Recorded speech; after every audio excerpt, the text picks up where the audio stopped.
This is how to cut music in Capcut. First thing you want to do is locate Capcut on the App Store and update the app. Once you have the app updated and ready to go, let's go ahead and open it up.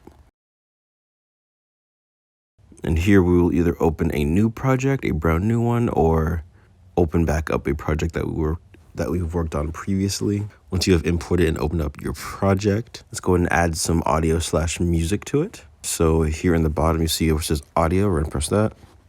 And here we have two options, either go to sounds or brand music. Well, I'm gonna go ahead and press on sounds down here.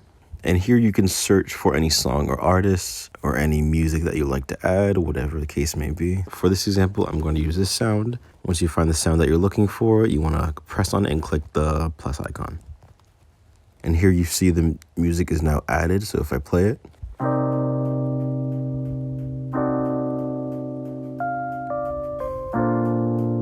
now if I wanted to cut the song, I would have to press on it. And the bottom here you see on the left, first option, it says split.